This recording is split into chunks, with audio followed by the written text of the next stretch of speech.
जय हिंद मेरे प्यारे बच्चों। हम लोग क्लास 12 की फिजिक्स पढ़ रहे हैं और क्लास 12 के फिजिक्स में हम लोग पढ़ने वाले हैं एक समान वैद्युत क्षेत्र में द्विध्रुव पर बल आघूर्ण। ठीक है, तो एक समान वैद्युत क्षेत्र है और उस एक समान वैद्युत क्षेत्र में द्विध्रुव रखा गया है और उस द्विध्रुव पर बल आघूर्ण हमको जो है निकालना है, यानी टॉर्क क्यू निकालना है। ठीक है, तो जब हम एक समान वैद्युत क्षेत्र में द्विध्रुव रखेंगे तो इस द्विध्रुव पर जैसे एक तरफ प्लस क्यू चार्ज है, एक तरफ माइनस क्यू चार्ज है, तो बात ये होती है कि प्लस क्यू और माइनस क्यू चार्ज पर क्या होता है, बल लगाता है। यानी ये जो वैद्युत क्षेत्र ई है वह क्या करेगा, इस द्विध्रुव पर बल लगाएगा, यानी प्लस चार्ज पर अपनी दिशा में बल लगाएगा और माइनस चार्ज पर विपरीत दिशा में बल लगाएगा।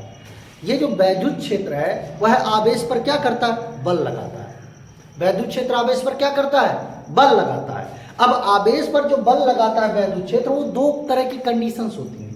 कंडीशंस ये होता है कि प्लस आवेश पर वैद्युत क्षेत्र अपनी दिशा में बल लगाता है और माइनस पर वैद्युत क्षेत्र क्या होता है, विपरीत दिशा में बल लगाता है। तो हम लोग मान लेते हैं कि माना ए और बी द्विध्रुव है जिसमें माइनस क्यू और प्लस क्यू आवेश रखे गए हैं, जिनके बीच की दूरी 2a है। द्विध्रुव आघूर्ण T बराबर क्या होता है, Q इंटू 2a। वैद्युत क्षेत्र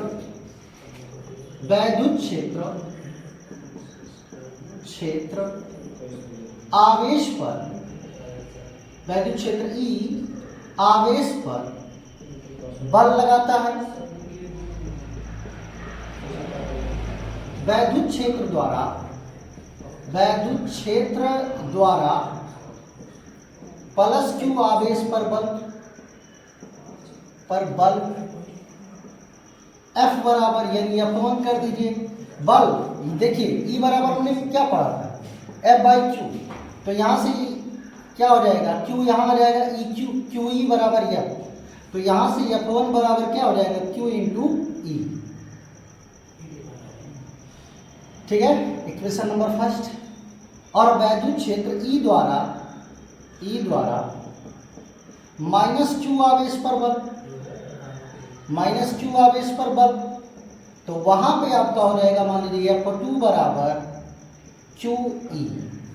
ठीक है, तो दोनों पर यानी माइनस क्यू पर भी बल लग रहा है और प्लस क्यू पर। तो यहां पे देखते हैं F1 और F2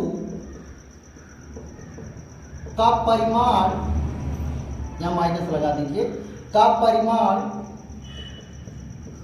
बराबर है, परंतु दिशा विपरीत है। दिशा क्या है, विपरीत है। F1 और F2 का परिमाण बराबर है और दिशा क्या है, विपरीत है। क्यों, क्योंकि F2 जो है, F2 वैद्युत क्षेत्र के विपरीत दिशा में है और F1 वैद्युत क्षेत्र की दिशा में है। F1 वैद्युत क्षेत्र में, वैद्युत क्षेत्र की दिशा में और F2 वैद्युत क्षेत्र के विपरीत दिशा में, क्षेत्र के विपरीत दिशा में।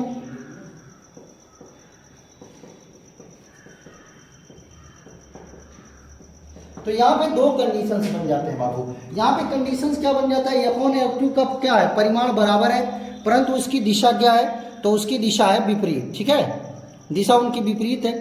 अब यहाँ पे विपरीत दिशा होने की वजह से एक कंडीशन से आ जाएगा, क्योंकि जब इस पे इधर बल लगेगा, इस पे इधर बल लगेगा, तो वैद्युत क्षेत्र द्विध्रुव को अपने समांतर लाने का प्रयास करेगा। क्या करेगा कि ये जो वैद्युत क्षेत्र है या द्विध्रुव को अपने एक समांतर लाएगा इस तरह से। जब उसको अपने समांतर लाने का प्रयास करेगा, यानी समांतर लाने का प्रयास करेगा, तो इस पर द्विध्रुव पर एक प्रत्यानयन बल आघूर्ण उत्पन्न होगा। क्या उत्पन्न होगा, प्रत्यानयन बल आघूर्ण। तो जब यहाँ पे प्रत्यानयन बल आघूर्ण उत्पन्न होगा, तो प्रत्यानयन बल आघूर्ण, तो यहाँ पे लिखते हैं प्रत्यानयन बल आघूर्ण।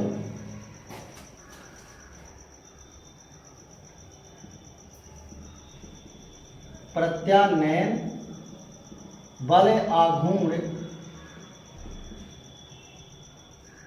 तो एक मिनट यहाँ लिख देते हैं। देखिए, तो हम लोग क्या किए हैं, पहले ये समझ लीजिए कि हमने ये भी एक द्विध्रुव रखा है, एक द्विध्रुव है जो -q जिनके बीच की दूरी 2a है, तो द्विध्रुव आघूर्ण P बराबर q इंटू 2a है।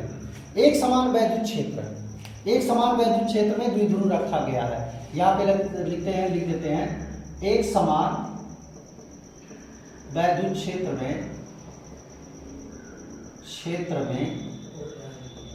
द्विध्रुव रखा गया है। तो यहाँ पे लिख देते हैं कि एक समान वैद्युत क्षेत्र में द्विध्रुव रखा गया है। विद्युत क्षेत्रीय आवेश पर बल लगाता है, वैद्युत क्षेत्र द्वारा +q आवेश पर बल, E -q यानी वैद्युत क्षेत्र द्वारा -q पर बल। तो यहाँ पे देखते हैं जो F1 है और F2 है, यह इसका परिमाण बराबर परंतु दिशा क्या है, विपरीत है। तो इसके कंडीशंस में क्या होगा कि दोनों का बल बराबर होगा, और जब बल बराबर होगा तो इस द्विध्रुव पर क्या होगा, द्विध्रुव पर बल विपरीत दिशा में, F2 एक क्षेत्र विपरीत दिशा है, बल का परिमाण क्या है, बराबर है। द्विध्रुव पर नेट बल यानी द्विध्रुव पर नेट बल क्या होगा, नेट बल 0 होगा। यानी द्विध्रुव पर जो नेट बल है बाबू, वह द्विध्रुव पर नेट बल क्या है, तो द्विध्रुव पर अगर बात करें नेट बल की तो द्विध्रुव पर नेट बल 0 होता है। ठीक है, तो अब यहाँ पे क्या होगा, एक समान बलाघूर्ण उत्पन्न होगा। अतः द्विध्रुव पर उत्पन्न बलाघूर्ण, अतः द्विध्रुव पर उत्पन्न प्रत्यानयन बल, उत्पन्न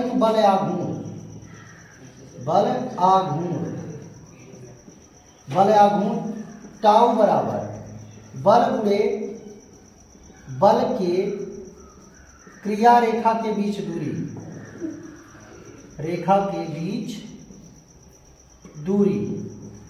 तो यहाँ पे टाउ बराबर किसी एक बल का परिमाण, बल तो बल हो गए, चाहे F1 की बात करें चाहे F2 की बात करें, तो यहाँ पे हो जाएगा F1 मॉड में चाहे F1 लिख दीजिए या फिर मॉड में F2 लिख दीजिए।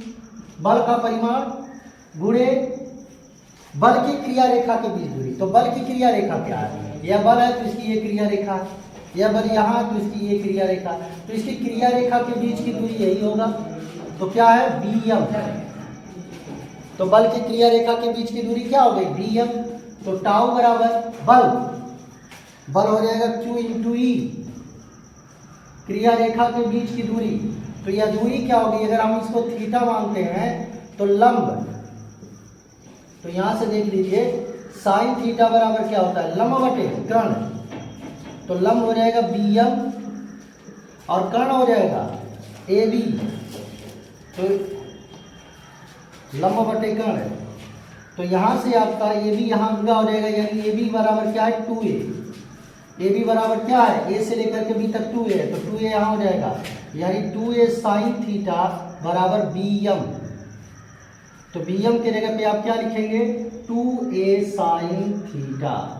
तो यहाँ पे टाउ बराबर E आप फ्रंट पे रख दीजिए, E into Q into 2a sine theta. तो अब यहाँ पे Q इंटू 2a बराबर क्या है, P है।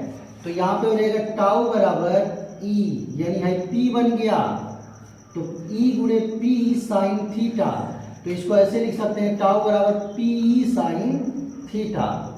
तो ये आपको फार्मूला निकल करके आ गया, क्या मिल गया, टाउ बराबर PE साइन थीटा।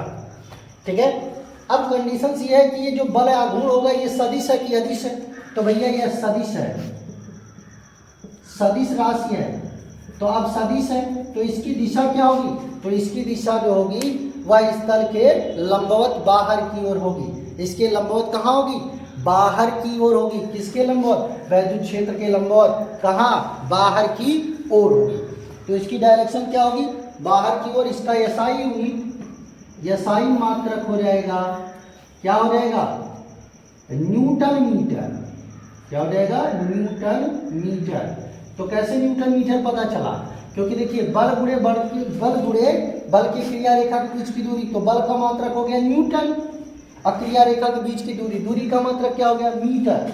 तो इसका एसआई मात्रक क्या होता है, न्यूटन मीटर। ठीक है, इसका स्क्रीनशॉट लीजिए, 1 2 3 स्क्रीनशॉट। तो मेरे प्यारे बच्चों आज के लिए इतना ही। तो हम मिलते हैं नए वीडियो के साथ। तो भैया अगर हमारे चैनल पे नए हो तो सब्सक्राइब कर दीजिए, लाइक कर दीजिए, बेल आइकन प्रेस कर दीजिए। ठीक है, अगर पुराने स्टूडेंट हैं तो इसे आप अपने जितने भी ग्रुप हैं उन ग्रुप में शेयर करें प्लीज़।